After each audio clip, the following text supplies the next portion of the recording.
담임 목사님께서 미국에 선교 여행을 떠나시면서 소속 목사인 저에게 분부하시기를 설교를 부탁하셨습니다. 언제나 그랬던 것처럼 담임 목사님 말씀에 늘 순종할 수밖에 없기 때문에 두렵고 떨림으로 다시 한번 순종하면서 함께 이 한 시간 은혜를 나누게 됐습니다. 저희들은 한 2주간 동안 온 나라가 다 시끄럽게 모든 사람들이 염려하면서 어디에 가든지 함께 나누는 공동의 화제 가운데서 이 민족을 향해서 염려한 마음으로 한 주간을 조심스럽게 지켜보고 있습니다. 6.25의 전쟁 그리고 가난과 굶주림에 빠졌던 이 민족이 이제 더욱 세계를 향해서 나가기 위해서 민주화와 세계화 그리고 민족의 분단을 극복하고자 하는 민족 통일의 과제를 낳고 우리 민족은 다시 한번 큰 정치적인 소용과 회오리 바람에 몰아치게 됐습니다. 저는 하나의 기독교 목회자로서 또 깊은 생각을 하면서 이 민족의 이 유혹과 어려움을 어떻게 극복할 것인가 하는 말씀을 생각하면서 오늘 읽은 성서의 말씀에서 큰 영적인 교훈을 받기를 원합니다. 오늘 읽은 성서는 저희들이 잘 아는 대로 우리 주님께서 죄인과 질병에 허덕이는 우리 인류를 구원하시기 위해서 그분의 선교 사업을 시작하기 전에 이 사명을 감당하시기 위해서 40일 동안의 금식 기도를 마치시고 마귀의 유혹을 이기셨던 귀중한 말씀입니다. 마귀의 유혹은 하나님의 구원 사업을 결단하기로 종사한 우리 주님과 또 오늘에 있어서의 신앙 공동체와 이 민족 앞에도 다가오는 궁극적 유혹과 시련의 모습이기도 한 것입니다. 우리 주님께서 이 시련을 이겨내지 못하면 인류를 살리고 인간을 죄로부터 해방시키는 복음을 증거하시는 일을 사역을 감당할 수가 없을런지도 모릅니다. 그러나 주님께서는 이 마귀의 3가지 최후의 시험을 승리하시고 이제 3년 동안 그의 구원 사업의 선교적인 사역을 시작하신 것을 성서 말씀을 통해서 알 수가 있습니다.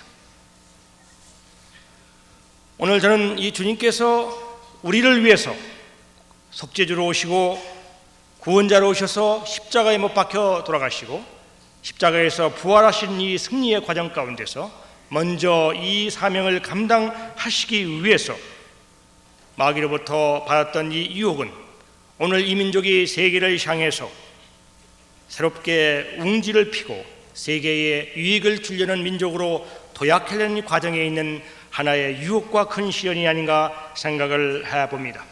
어느 개인이든지 어느 민족이든지 그 민족이 역사적인 사명과 세계사적인 사명을 감당하기 위해서는 오늘 성서의 말씀처럼 인간에게 있어서 공동체에 있어서 궁극적인 유혹과 시련의 모습으로 보여준 이 3가지 시험을 통과하지 않고는 감당할 수 없는 것이 아닌가 생각을 해봅니다. 오늘 주님께 당했던 이 3가지 시험은 저희들이 잘 아는 대로 첫째는 돈과 물질에 대한 유혹이었습니다. 2번째는 힘과 권력에 대한 주님에 대한 유혹이었습니다. 3번째는 도덕성과 영성에 대한 최후의 유혹이었던 것을 압니다. 오늘 주님께서는 이 구세주의 사명을 감당하기 위해서 이 3가지 인간이 가지고 있는 가장 유혹의 핵심이며 궁극적인 본질의 시험에 있어서 그분은 승리하셨기 때문에 인류를 위한 구세주가 되실 수가 있었던 것을 압니다. 이 3가지 과정에서 승리하신 주님의 신앙적인 결단과 태도가 오늘 민족의 기록 가운데서 모든 사람들이 염려하며 이 위기와 시련을 어떻게 극복하실 건가 생각하는 저희들에게서, 특별히 오늘 이 민족을 위해서 기도하는 저희들에게서 새로운 영적인 교훈을 쓴 말씀이라고 생각을 합니다. 첫째, 저는 돈과 물질에 있어서 신앙적인 결단과 신앙적인 태도가 필요하다고는 교훈을 얻을 수가 있습니다. 오늘 저희들이 살고 있는 시대는 어떤 의미든지 더 많이를 요구하는 그런 자본주의적인 지혜 속에 저희들이 살고 있습니다. 아무리 깊이 기도하고 영성이 깊은 사람이라 할지라도 저희들은 때때로 저희들에게 찾아오는 혼돈스러운 현실에 대해서 저희들은 부인할 길이 없습니다. 이 물질과 돈에 대한 우리 신앙 공동체의 교훈은 두 가지가 있는데, 중세 시대는 이 수도원적인 응답을 했습니다. 그 당시 구라파를 중심으로 해서 교회의 세력이 있던 중세의 기독교는 이 가난에 대해서 수도원적인 응답을 통해서 안위로 이 가난을 초연함을 배우기 위해서 소유를 포기하도록 그렇게 영적인 교훈을 가르쳤습니다. 그들이 물질을 부정한 것은 그저 부정을 위한 부정은 결코 아닙니다. 하나님께서 우리에게 영적인 것만 창조하신 것이 아니라 물질과 육체를 창조하신 주님은 물질이나 경제나 돈을 그 자체로 부정하고 계신 것은 아닙니다. 수도원은 예를 얘기하기 위해서 강한 가난에 대한 부정적인 가난을 택하면서 소유를 포기하도록 얘기했습니다. 우리 개신교에 있어서의 청교도들은 이 물질과 돈에 대해서 소명의식을 가지고 절제와 근면을 강조했던 것을 알 수가 있습니다. 결국 돈을 섬기지 않고 돈을 사용하며 이 돈을 통해서 하나님의 뜻과 하나님의 길에 순종할 수 있는 적극적인 길을 저희들에게 교훈했던 것을 알 수가 있습니다. 오늘 우리 시대는 청빈도 중요하지만 청부도 필요한 것이 사실입니다. 절차와 정당한 노력을 통해서 부자가 되는 것에 대해서 정죄하지 않는 청부도 필요한 것입니다. 기독교의 신앙의 교훈은 이 소유권에 대해서 하나님이 주셨고 하나님의 소유이며 하나님의 목적을 위해서 쓰여진다는 그런 면에 대해서, 돈에 대해서는 어두운 면과 혹은 긍정적인 면이 다 있는 것을 알 수가 있습니다. 돈에 의해서 소유당하지 않고 내가 돈을, 재물을 소유한 사람으로서 우리가 이 일을 하나님 앞에 봉사하기 위해서는 우리는 분명한 신앙적인 결단과 태도가 필요한 것입니다. 돈에 대해서 여기 성서에 보게 되면 두 가지 면이 있는데, 하나는 어두운 면에 대한 교훈이 있습니다. 누가복음 6장 24절에 너희가 하나님과 재물을 만몬을 겸하여 섬길 수가 없다고 그랬습니다. 너희를 위하여 보물을 땅에 쌓아두지 말라고 경고하셨습니다. 그러면서 누가복음 12장에는 삼가 모든 탐심을 물리치라고 말씀했습니다.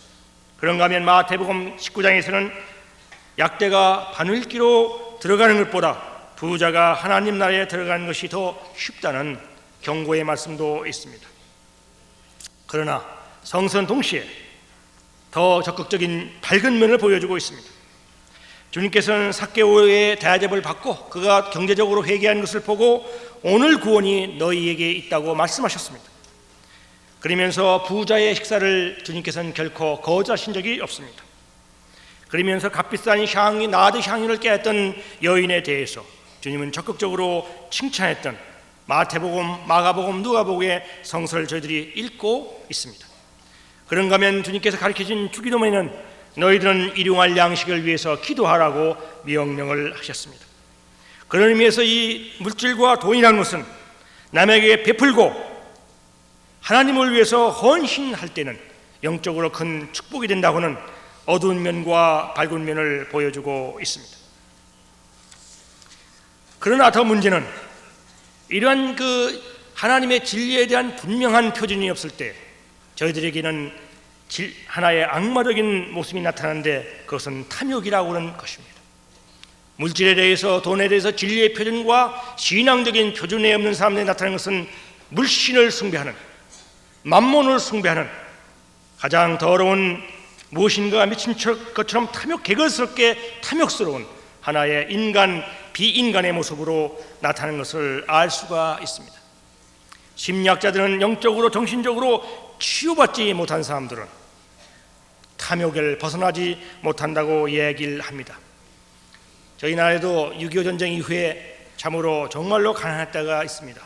지금 아프리카 같은 데를 여행하신 분들이 하신 말씀이 가난이 무엇인지를 아프리카에 가면 알 수 있다, 그런 말씀을 얘기합니다만은, 가난한 사람들은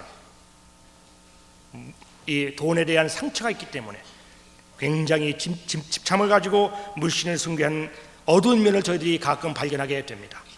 전쟁 중에 저희들이 보게 되면은 그 길거리에서 이 거짓처럼 돈을 받아서 한 사람들은 자세히 살펴보면 그들은 배는 이만큼 나왔습니다. 돈 10원을 동량 받아가지고 빵을 하나 사 먹고, 돈 20원이 생기게 되면 또 호떡을 사 먹고, 그들은 그냥 이 먹는 것에 대해서 가난에 대해서 이 집착이 돼가지고 돈이 생길 때가 먹습니다. 때도 시도 없이.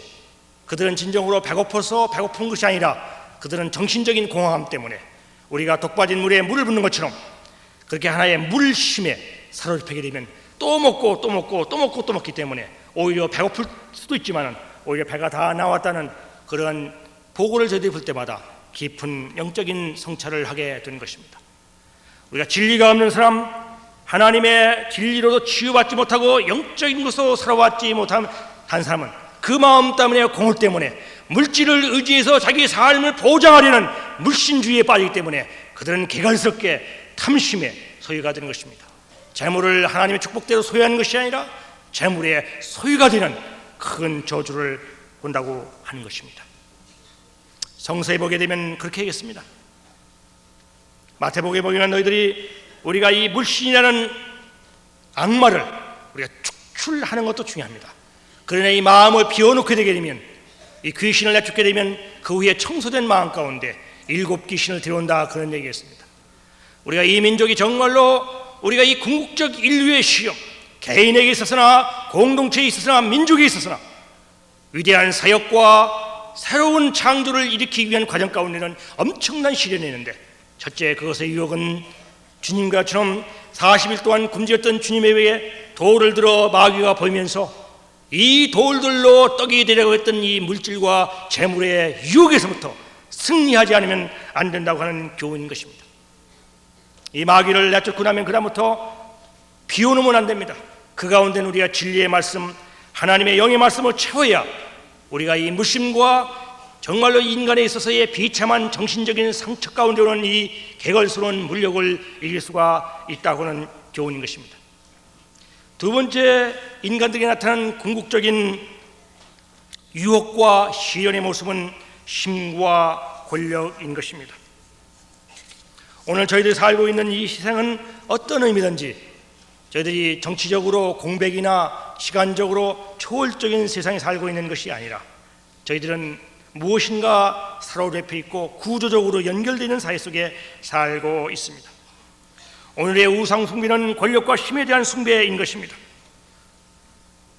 공중적인 선, 모든 사람의 유익을 위해서 봉사하기보다도 권자를 유지하기 위해서 권모 스스로에 쓰는 데에 에너지를 소비하는 비극을 저희들이 오늘 역사적 현실 가운데서 보고 있습니다.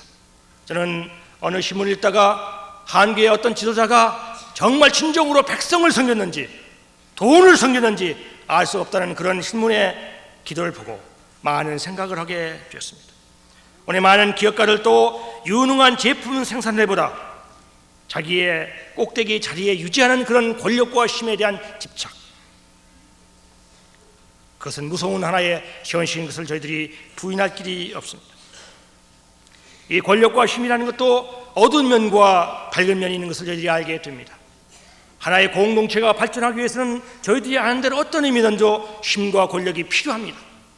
교회였건 가정이었건 혹은 민족이었건 간에 그 공동체가 역사적으로 진행하고 발전하기 위해서는 하나의 힘이 있어야만 역사의 일정한 방향을 가지고 통합을 해서 나갈 수 있는 것이 사실입니다. 그런 면에서 이 권력과 힘이라고 하는 것은 밝은 면에서는 창조적인 역할이 있는 것을 저희들이 알게 됩니다. 그러나 그럼에도 불구하고 두 번째 교훈은 힘과 권력에 대해서 성서의 진리의 입장에 서지 않을 때 그것은 무서운 하나의 권력의 오만과 지배의 독재와 힘의 남용으로 인간을 비인간시키는 무서운 악마성을 드러내는 것을 저희들이 알게 됩니다. 이 어두운 면을 성서를 통해서 보게 되면 여러 가지 교훈을 얻을 수가 있습니다.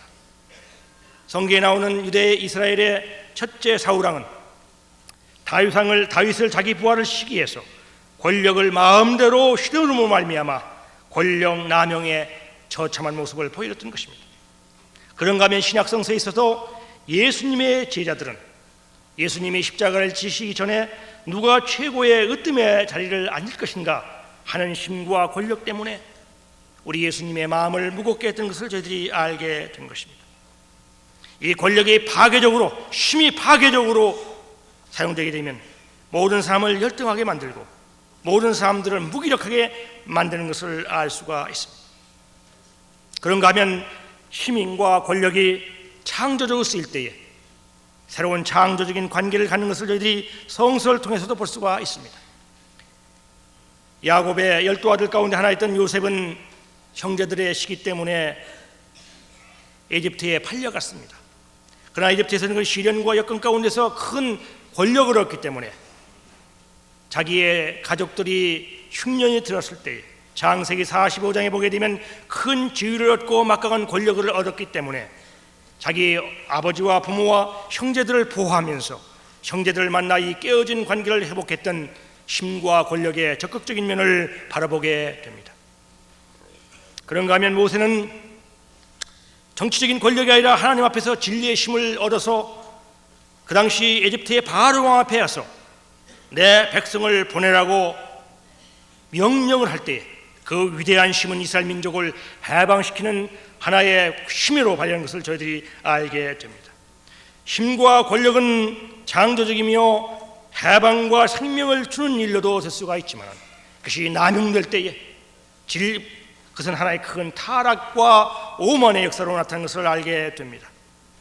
오늘 위대한 지도자가 되기를 원하고 위대한 민족이 되기 원하는 저들한테는 두 번째 인간에 있어서의 궁극적인 유혹에 모범으로 나타난 힘과 권력에 대해서 분명한 태도를 취할 것은 성서는 우리에게 교훈하고 계십니다.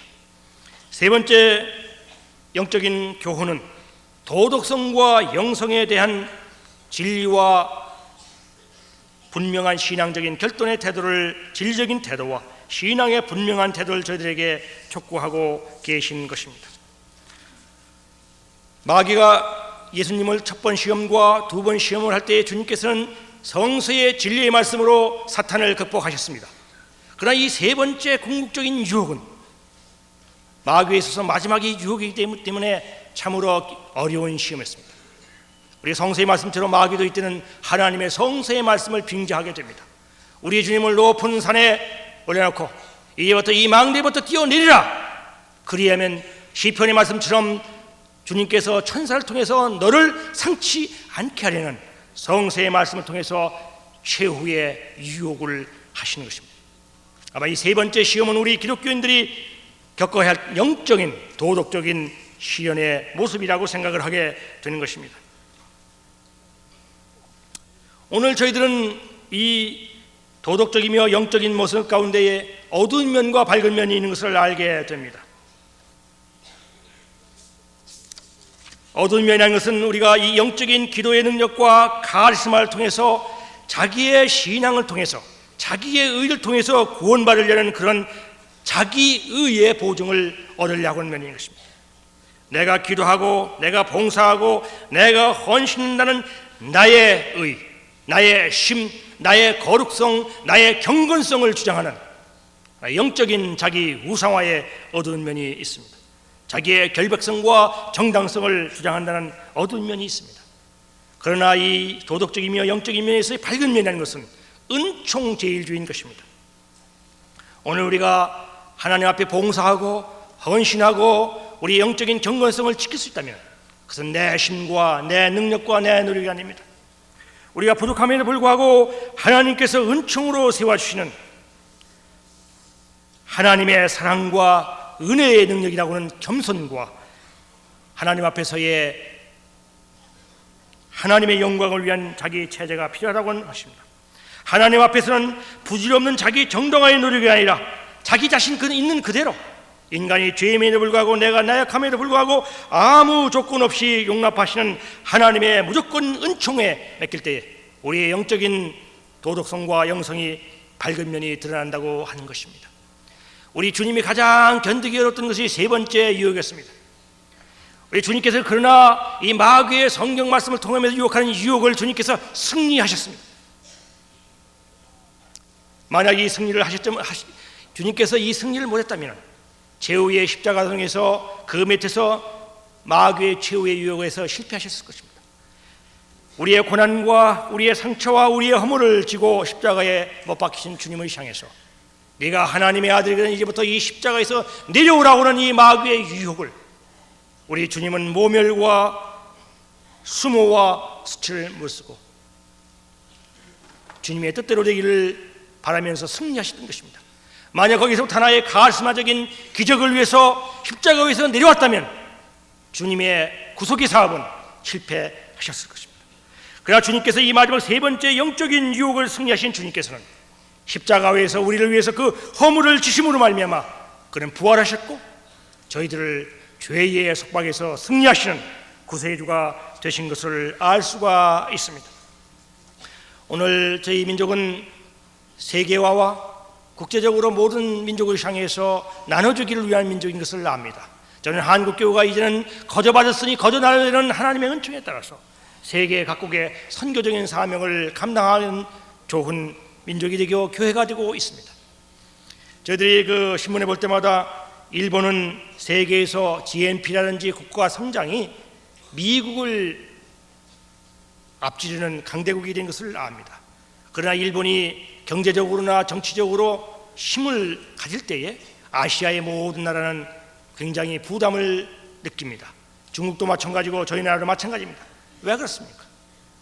그들은 그런 하나의 힘과 능력이라는 것을 주의를 위해서 봉사하거나 헌신하거나 나눠주거나 유익을 주는 민족이 아니라 피해를 준다는 그런 마음 때문에 모든 국가와 민족으로부터 거절받는 것을 알 수 있습니다. 오늘 저희 민족은 이제는 복음의 능력을 잃고 세계 각국에 나가게 됩니다. 우리가 이 영적인 이 시련, 도덕적인 이 시련을 극복한 민족이라면 해외 선교와 이 복음을 나눠지는 일에도 성공할 수가 있다고 생각하게 됩니다. 만약 저희들이 이 복음을 나눌 때마다 내 힘과 내 능력으로 이 복음을 전도하는 것이 아니라 가난과 절망 속에 있던 이 민족을 향해서 베푸시는 하나님의 은총, 너희도 거저받았으니 거저주라는 이 은총을 통해서 내 의가 아니라 하나님의 의를 힘입어서 나갈 때 저희들이 민족인 하나님의 선교의 성공적인 민족이 될 수 있다고 생각을 하는 것입니다. 저희들이 서양의 교회를 통해서 복음을 받아들였습니다만 어떤 면에서는 서양 선교에 대해서 부정적인 면을 가지고 있는 것은 그들이 민족적인 자만심을 함께 그리스도의 복음과 더불어 선교했기 때문에 어떤 역기능적인 것을 저희들이 지금도 발견할 수가 있습니다. 오늘 개인과 역사와 민족에 있어서 저희들은 큰 회오리 가운데 빠지고 있습니다. 많은 분들이 이 민족에 대해서 염려합니다. 그러나 저희들은 절망에 빠질 필요가 없습니다. 우리 민족이 더 다시 한번 이 세계에 향해서 사명을 감당하며 세계를 향한 우리 민족의 뜻이 있다고 할 것이면 우리 주님께서 3년 동안 복음의 선교를 위해서 지시기 전에 궁극적인 인간의 핵심적인 유혹을 승리했던 이 영적인 교훈을 저희들이 발견해야 됩니다. 오늘 민족을 위해서 기도하는 저희들, 이 민족의 정치적인 소용돌이 가운데서 엄청난 이런 부패 가운데서 절망과 자기 비하와 자괴감 가운데 빠져있는 저희들은 이제 가장 단순한 길이 있습니다. 성서의 말씀처럼 인간이 빠질 수 있는 이 세 가지 유혹 가운데서 성서가 얘기한 대로 진리의 힘으로 민족이여 극복하라는 하나님의 교훈의 말씀을 우리가 이 민족을 향해서 증거해야 되는 것입니다. 물질과 재물을 향해서 주님은 승리하셨습니다. 힘과 권력에 대해서 주님은 진리를 통해서 승리하셨습니다. 도덕성과 영성에 대해서 주님은 이 유혹을 무찌르고 승리하심으로 말미암아 우리의 구세주가 됐던 것입니다. 오늘 많은 사람들이 정치적인 분석과 정치적인 여론과 해답을 찾으려고 하지만 오늘 이 민족을 위해서 기도하는 저희들에게서는 가장 단순한 진리의 말씀, 성서가 주었던 인간의 궁극적인 어느 공동체의 궁극적인 유혹 그리고 민족 앞에 있어서의 궁극적인 시련의 해답을 줬던 분명하며 단순한 말씀이 여기에 있습니다. 민족이여 진리의 힘으로 물질과 재물의 유혹에 대해서 승리하고 힘과 권력에 대해서 승리하고 도덕과 영성에 대한 자기 영화와 자기 교만에 대해서 승리할 수 있는 이 복음의 말씀을 저희들이 믿고 이 말씀에 민족을 향해서 증거할 때 저희들뿐만 아니라 저희들 공동체뿐만 아니라 이 민족의 역사의 위기를 극복하고 새로운 민족의 사명을 감당할 수 있는 민족이 될 것을 확신하는 것입니다. 이것이 오늘 시대를 향한 하나님의 단순하며 분명한 진리의 말씀인 것입니다. 오늘 마을 삶 가운데 진리가 있지 않기 때문에 그대의 마음 가운데 탐욕과 오만과 자기 교만의 이 악마를 추진하고 이 마음 가운데 하나님의 진리의 말씀, 성령의 말씀, 영이신 그리스도의 영으로 채울 때에 이 민족은 사명을 감당할 수 있고 우리 개인에게 있어서 위대한 역사를, 창조적인 힘을 일으킬 수가 있는 줄 확신하는 것입니다. 오늘 주님께서도 제후의 유혹을, 인간이 당할 수 있는 궁극적인 유혹을 이겼던 이 비결을 통해서 큰 영감과 능력을 힘있기 바랍니다. 기도하시겠습니다. 아버지 하나님, 저희들이 단순하게 당신의 말씀에 다시 한번 섰습니다. 재물과 돈에 대한 유혹, 힘과 권력에 대한 유혹, 도덕과 영적인 엄청난 유혹 가운데서 진리로 승리하였던 주님의 모습을 보면서 개인과 공동체와 민족이 승리하게 역사하여 주시옵소서. 주님이 승리하심으로 말미암아 거룩한 구원의 사업을 이룩하시던 교훈을 얻게 인도하여 주시옵소서. 아버지 하나님, 이 시대를 향한 이 진리의 말씀을 저희들이 담대하게 증거할 수 있는 기독자로 불러주셨기를 바라옵고 귀하신 예수 그리스도의 이름으로 간절히 기도하옵나이다. 아멘.